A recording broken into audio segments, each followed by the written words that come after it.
bienvenue sur ma chaîne. Aujourd'hui je vais vous présenter un haul Stockomanie. Donc on a été avec mon chéri et ma fille visiter le parc oriental à côté de Cholet. D'ailleurs je vous le conseille, il est vraiment magnifique, on a passé une super journée. Et sur le retour on s'est arrêté à Stockomanie. Et mon chéri m'a pris cette boîte là, donc c'est 60 feutres et la boîte était à 15,99 €. Donc c'était vraiment pas cher pour une boîte de 60 feutres. Donc ce sont des feutres à base d'eau. C'est pas des feutres acryliques, c'est des feutres à base d'eau. Et en plus, regardez, ils sont numérotés. Donc ça, moi je trouve ça cool. Donc la boîte, elle est assez costaud, hein. Franchement, c'est vraiment bien pensé. La boîte, elle est assez costaud. Et bon, par contre, ils sont pas dans l'ordre, donc il va falloir que je les mette dans l'ordre, vous voyez. Et le feutre se présente comme ceci. Donc il est assez gros le feutre. Donc là vous avez une pointe brush. Et là vous avez la pointe fineliner. Donc je vais les mettre dans l'ordre. Je vais faire le nuancier. Après je reviens vers vous. Je vous dis ce que j'en pense par rapport déjà au nuancier. Après je ferai un colo et je vous donnerai mon avis final. Donc, voici le nuancier des feutres de Stockomanie. Donc déjà par rapport au nuancier, donc les couleurs, voilà, c'est un peu n'importe quoi. Donc là vous avez du bleu, là il y a à nouveau du bleu, là il y a un rose fluo, on sait pas on sait pas pourquoi il est là. Des roses fluo quand même pour 60 feutres, je trouve qu'il y en a quand même pas mal parce qu'il y en a 1, 2, 3, il y a 4 fluo qu'on ne sert pas, donc voilà. Donc ça, il y a certaines couleurs comme celle-là, on la voit pas du tout. Les couleurs claires. Je trouve qu'ils sont pas beaucoup pigmentés. Donc voilà.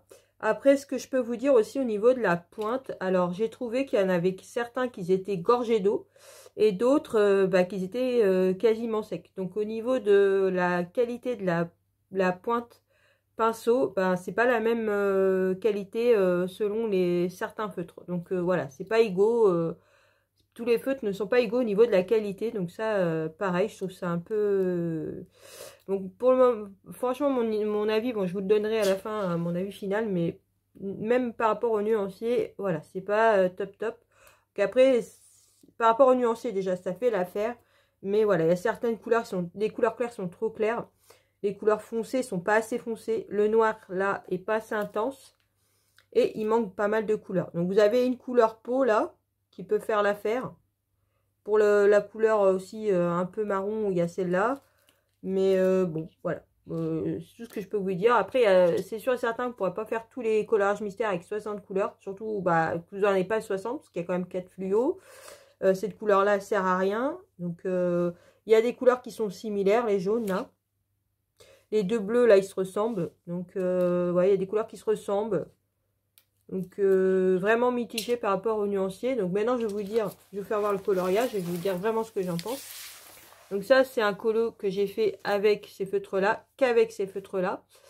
Donc comme vous pouvez le voir, ils font énormément de traces. Donc je sais pas si je vous rapproche. Donc il y a certaines couleurs comme le jaune, ça peut aller. Et certaines couleurs, ils font énormément de traces. Donc comme vous voyez bien, bon là vous le voyez, le rendu est pas top, hein, ils sont vraiment pas pigmentés. Donc vous voyez là les traces au niveau du marron, voilà, ils font beaucoup de traces. Le noir, voilà, il est pas très noir, hein, ça c'est, voilà, il est pas assez pigmenté. Donc, surtout là c'est vraiment, j'ai essayé les deux méthodes, hein, trait et petit rond, c'est la même. Même dans les couleurs claires, je trouve que ça fait pas, vous voyez, il y a des traces blanches. Je sais pas si vous allez voir, mais ouais. Et au niveau du papier, donc on va pas dire que ça transperce, mais c'est limite. Parce que vous voyez là, regardez, je sais pas si vous allez le voir. Voilà, c'est limite. Et j'ai fait qu'une couche. Donc à tous les coups, ils vont transpercer dans certains tomes, ça c'est sûr et certain. Dans d'autres, les anciens tomes, ça pourra aller, mais tous les derniers tomes, c'est sûr et certain que ça va transpercer. Ça c'est le tome 9, hein, pour rappel, c'est celui-là. C'est la page 78 du tome 9. Donc, ouais. Donc, moi, mon avis, qu'est-ce que je pourrais vous dire? Donc, déjà, les points de pinceau sont pas égaux au niveau de la qualité. Ils sont pas assez pigmentés. Le noir est pas assez intense. Ils font beaucoup de traces. Et au niveau des couleurs, il y a quand même pas mal de fluo. Les couleurs claires, ils servent un peu à rien.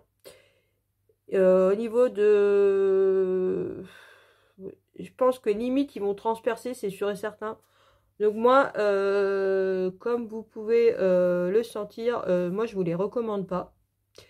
Donc ce sont quand même des feutres qui sont à 15,99 €, il y en a 60. Je pense que à la rigueur, il faut mieux prendre des Crayola Super Tips. Ils sont un peu plus chers, il y en a 100. Et ils sont un peu plus chers, c'est sûr, je crois qu'ils sont dans les 25 €. Et au moins, ils ne traversent pas et ils font moins de traces, ils sont beaucoup plus pigmentés. Donc après, ce n'est que mon point de vue, c'est que mon ressenti. Donc voilà, peut-être que vous les trouverez intéressants et bien. Dites-moi d'ailleurs en commentaire ce que si vous les avez, ce que vous en pensez. Mais moi personnellement, bon voilà, ils seront directement donnés. Je vais les donner à une amie et je ne les garderai pas. Donc voilà pour mon point de vue.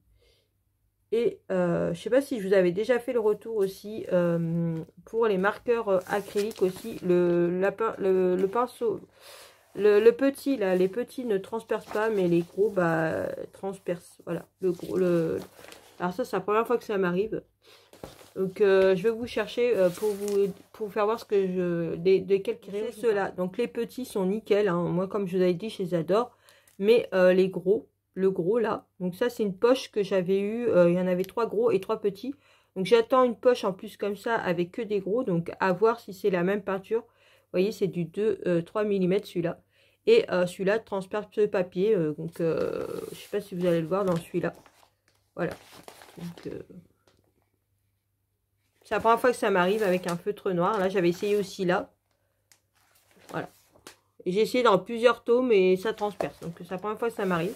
Donc faites attention si vous prenez ceux-là, les Flicea. Donc les petits, je vous les recommande à 200%, ils sont nickel. Il n'y a rien à dire. Par contre, les gros, bah, je vous dis, pour le moment, j'ai essayé que cette poche-là. Je vous dis, j'en attends et je vous dirai, à moins que la vidéo, cette là sort après une autre vidéo où je les aurais déjà reçus. Je sais pas, je vous dirai ça. Mais en tout cas, bah voilà, moi, pour mon point de vue final, bah voilà, moi, je vous les recommande pas. Après, à vous de faire, si vous voulez vous les acheter et faire votre propre avis, bah n'hésitez pas. En tout cas, dites-moi en commentaire ce que vous en pensez. Sur ce, je vous laisse en vous souhaitant une bonne journée ou une bonne soirée selon l'heure pour regarder ma vidéo. Surtout, prenez bien soin de vous et je vous dis à une prochaine vidéo. Bisous.